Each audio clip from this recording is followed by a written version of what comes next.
사랑하는 도마동 믿음의 가족 여러분 안녕하십니까? 아침 기도에 참여하신 여러분 모두를 환영하고 오늘도 좋으신 하나님의 인도하심과 축복이 함께하는 하루가 되기를 간절히 기원합니다. 오늘 아침의 말씀은 야곱의 아들들이라고 하는 제목으로 함께 말씀을 나누도록 하겠습니다. 창세기 49장 13절에서 21절 사이에는 야곱이 6명의 아들을 축복하고 있습니다. 스불론, 이사갈, 단, 갓, 아셀, 납달리를 축복합니다. 야곱에게는 12명의 아들이 있었습니다. 4명의 아내에게서 낳은 아들들입니다. 베냐민을 제외하면 많아야 7살 터울 안에 있는 비슷비슷한 또래의 연년생 자녀들이었습니다. 요셉이 애굽에 팔려갈 때 나이가 17살이었고 그 위의 형들은 17에서 24살 사이에 있는 청년들이었습니다.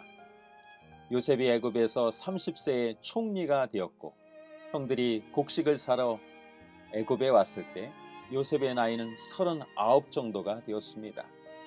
이때 형들의 나이도 39에서 46 정도 되었을 것으로 생각이 되고 베냐민만 20대 초반 정도가 되었을 것 같습니다. 배다른 형제들 속에서 아버지 야곱은 막내 아들을 편애합니다. 그리하여 색동옷을 지어 입히고 하니 얼마나 다른 형제들이 부럽고 시기하는 마음이 생겼는지 짐작해 볼 수가 있습니다. 첫째 부인이지만 남편의 사랑을 받지 못하는 레아의 마음은 어떠했겠습니까?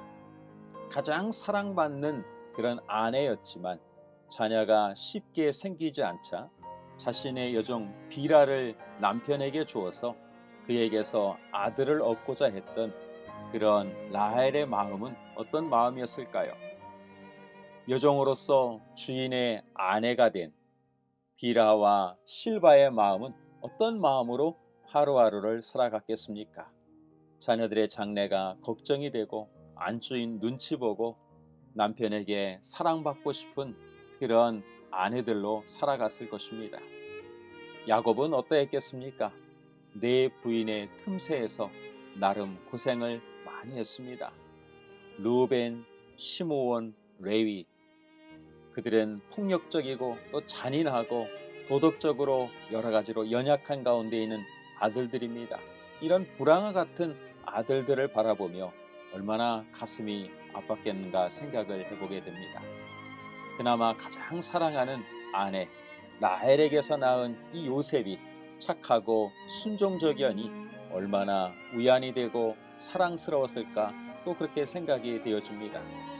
그로 인해 편애는 자식들의 마음에 또 다른 상처로 남겨졌습니다. 그렇게 사랑하던 아들 요셉이 일찍 짐승에게 찢겨서 죽었다는 소식을 들었을 때 얼마나 천천벽력 같고 얼마나 큰 상처가 되었을까 짐작을 해보게 됩니다. 창세기 47장 8절 9절 바로가 야곱에게 묻되 내 나이가 얼마냐? 야곱이 바로에게 아뢰되 내 나그네길의 세월이 130년이니이다.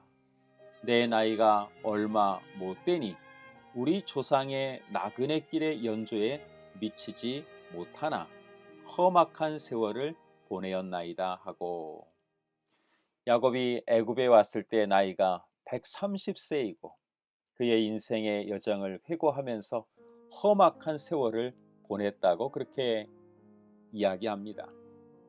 하지만 하나님께서 요셉에게 주셨던 꿈이 성취되어서 야곱은 죽은 줄만 알았던 요셉을 만나 노년을 보내게 됩니다.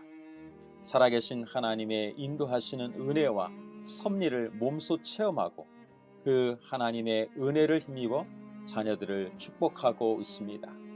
당시의 상황을 영감의 글은 이렇게 묘사하고 있습니다.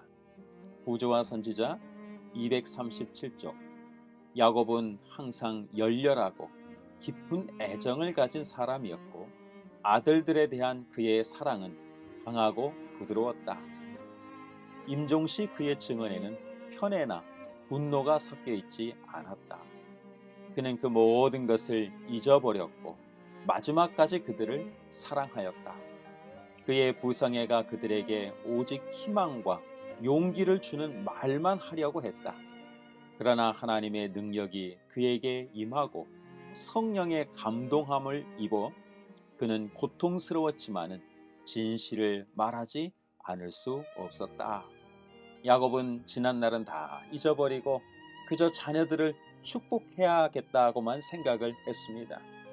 하지만 하나님의 성령께서 야곱에게 감동하셨고 그 자녀들이 살아온 분량대로 그들에게 축복하는 모습을 볼 수가 있습니다.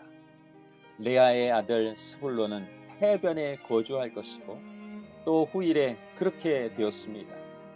지중해 근처 해변에 살면서 그는 해상무역을 통해서 번성하는 그런 지파가 되었습니다. 레아의 아들 이사가는 역시 건장한 나귀로 짐을 메고 앞제 아래서 섬기겠다고 했는데 힘든 노동과 이 농사일을 하면서 이스라엘 하부 계층에서 살게 됩니다. 라헬의 시녀인 비라의 아들 다는 심판하는 자로서 살겠다고 했는데 대표적인 사사인 후손 삼손이 있습니다. 레아의 여종 실바의 소생인 갓은 용감한 지파가 될 것을 언급했는데 역시 예언대로 요단 동편에 거주하면서 암몬, 모압, 아람과 전쟁을 자주 했습니다. 레아의 여종 실바의 아들 둘째 아셀은 이름이 행복한 자라라고 했는데 그는 기름진 것을 먹을 것이라고 예언되었듯이 갈멜산 북쪽 해안가에 비옥한 땅을 분배받아서 그곳에서 실제로 좋은 식량들을 얻을 수가 있었고 그 식량은 왕궁에까지 진상이 되었습니다. 라헬의 여종 비라의 둘째 아들 납달리는 사슴처럼 날려서 외부 공격을 잘 방어하는 그러한 지역에서 살아가게 됩니다. 모든 자녀들이 자신의 분량대로 축복을 받고 후일에 그대로 성취가 되었습니다. 이와 같이 야곱의 모든 아들들은 그들의 성품, 그들의 삶과 행실에 따라서 축복을 받기도 하고 일부 아들들은 그들의 과오대로 그 값을 감당해야 했습니다. 이들 가족의 삶을 통하여 한 사람의 삶은 자신뿐만 아니라 가족들, 아내, 남편, 자녀와 후손들까지 영향을 끼친다는 사실들을 우리가 분명히 볼 수가 있습니다. 마지막 주님께서 오실 때에도 마찬가지로 그렇게 하실 것이라고 말씀합니다. 계시록 22장 12절 보라 내가 속히 오리니 내가 줄 상이 있어 각 사람에게 그가 행한 대로 갚아주리라고 말씀하십니다. 야곱은 창세기 49장 18절에서 여호와여 나는 주의 구원을 기다리니다 라고 말합니다. 정확히 어떤 의미로 그렇게 이야기했는지는 모르겠습니다. 그렇지만 우리는 분명히 다시 오시는 주님을 바라보며 구원을 기다리며 살아갑니다. 오늘 하루를 살아감에 있어서 하나님께서 우리에게 주신 능력과 재능을 최대한 활용하고 믿음으로 충성스럽게 삶으로 후일 주님께서 재림하실 때 주시는 넉넉한 축복을 예비하는 믿음의 가족들이 모두 되시기를 간절히 바랍니다. 오늘 아침에도 개인 기도 시간을 갖겠습니다.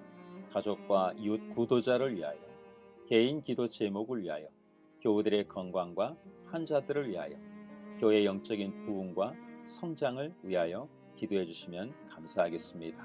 마치는 기도를 제가 드리고 개인 기도를 계신 곳에서 하시도록 하겠습니다. 하늘에 계신 아버지 하나님, 오늘도 저희를 사랑하시고 이끄시는 좋으신 하나님이 계심을 인하여 감사를 드립니다.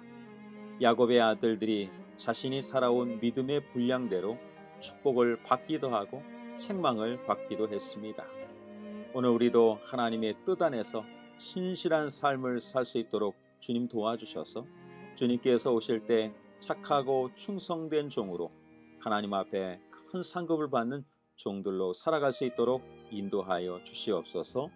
오늘도 좋으신 하나님의 인도하심과 섭리가 우리 사랑하는 모든 도마동 성도들과 함께하여 주시기를 예수님의 이름으로 간절히 기도드리옵나이다.